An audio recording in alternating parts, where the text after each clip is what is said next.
ಎಲ್ಲರಿಗೂ ನಮಸ್ಕಾರ. ಇಂದು ಭಾರತದ ರಾಜಕೀಯ ಇತಿಹಾಸವನ್ನೇ ಬದಲಿಸಿದ ಶೋಷಿತ ವರ್ಗಗಳ ಧ್ವನಿಯಾಗಿದ್ದ ಮಾನ್ಯವರ ಕಾನ್ಶಿರಾಮ್ ಅವರ ಜನ್ಮದಿನ 1934ರ ಮಾರ್ಚ್ 15ರಂದು ಪಂಜಾಬಿನಲ್ಲಿ ಜನಿಸಿದ ಇವರು ಕೇವಲ ಒಬ್ಬ ವ್ಯಕ್ತಿಯಾಗಿರಲಿಲ್ಲ, ಬದಲಿಗೆ ಒಂದು ದೊಡ್ಡ ಕ್ರಾಂತಿಯ ಅಲೆಯಾಗಿದ್ದರು. ಇತಿಹಾಸವನ್ನು ಮರೆತವರು ಇತಿಹಾಸವನ್ನು ಸೃಷ್ಟಿಸಲು ಸಾಧ್ಯವಿಲ್ಲ, ಇತಿಹಾಸವನ್ನ ಬರೆಯುವವರು ಮಾತ್ರ ಇತಿಹಾಸವನ್ನ ಸೃಷ್ಟಿಸಬಲ್ಲರು ಎಂಬ ಮಾತುಗಳಂತೆ ಬದುಕಿ ತೋರಿಸಿದವರು ಮಾನ್ಯವರ್ ಕಾನ್ಶಿರಾಮ್ ಅವರು. ಇವರು ಒಬ್ಬ ಸಾಮಾನ್ಯ ವ್ಯಕ್ತಿ, ಸಾಮಾನ್ಯ ಸರ್ಕಾರಿ ಕೆಲಸದಲ್ಲಿ ಇದ್ದಂಥವರು. ಒಬ್ಬ ದಲಿತ ನೌಕರನಿಗೆ ಆದ ಅನ್ಯಾಯದ ವಿರುದ್ಧ ಧ್ವನಿ ಎತ್ತಲು ತಮ್ಮ ಇಡೀ ಜೀವನವನ್ನೇ ತ್ಯಾಗ ಮಾಡಿದರು. ಬಾಬಾ ಸಾಹೇಬ್ ಅಂಬೇಡ್ಕರ್ ಅವರ ವಿಚಾರಧಾರೆಗಳಿಂದ ಪ್ರೇರಿತರಾಗಿ ಕಾನ್ಶಿರಾಮ್ ಅವರು ತಮ್ಮ ಮನೆಗೆ ಒಂದು ಪತ್ರ ಬರೆದು, ನಾನಿನ್ನು ಮುಂದೆ ಯಾವತ್ತೂ ಮನೆಗೆ ಬರಲಾರೆ, ಮದುವೆ ಆಗಲಾರೆ, ಆಸ್ತಿ ಮಾಡಲಾರೆ, ನನ್ನ ಇಡೀ ಜೀವನ ಅಂಬೇಡ್ಕರ್ ಅವರ ಕನಸನ್ನ ನನಸು ಮಾಡಲು ಮೀಸಲು ಎಂದು ಘೋಷಿಸಿದರು.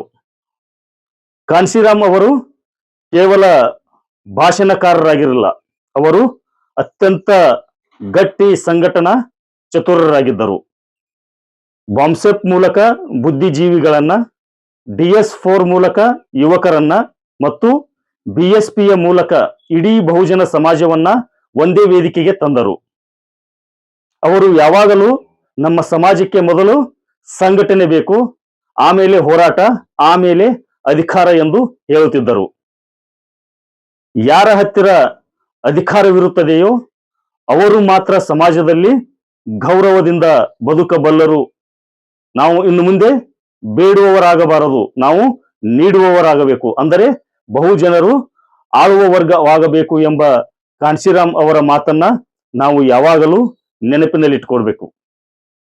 ಒಂದೇ ಒಂದು ಸೈಕಲ್ ಮೇಲೆ ಇಡೀ ದೇಶವನ್ನ ಸುತ್ತಿರುವ ಈ ಮಹಾನ್ ಪುರುಷ ಶೋಷಿತರ ಕೈಗೆ ಡಾಕ್ಟರ್ BR ಅಂಬೇಡ್ಕರ್ ಅವರು ನೀಡಿರ್ತಕ್ಕಂಥ ವೋಟ್, ಮತ ಎಂಬ ಬ್ರಹ್ಮಾಸ್ತ್ರದ ಮಹತ್ವವನ್ನ ತಿಳಿಸಿಕೊಟ್ಟರು.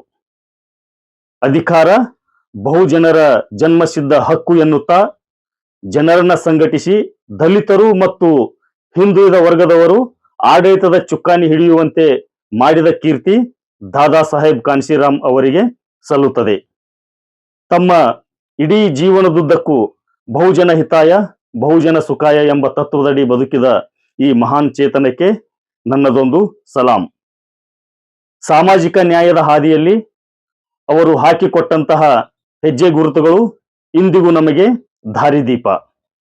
ಅವರ ಜನ್ಮ ದಿನವಾದ ಇಂದು ಅವರ ಆಶಯದಂತೆ ಸಮಾನತೆಯ ಸಮಾಜ ನಿರ್ಮಾಣ ಮಾಡಲು ಸಂಕಲ್ಪ ಮಾಡೋಣ.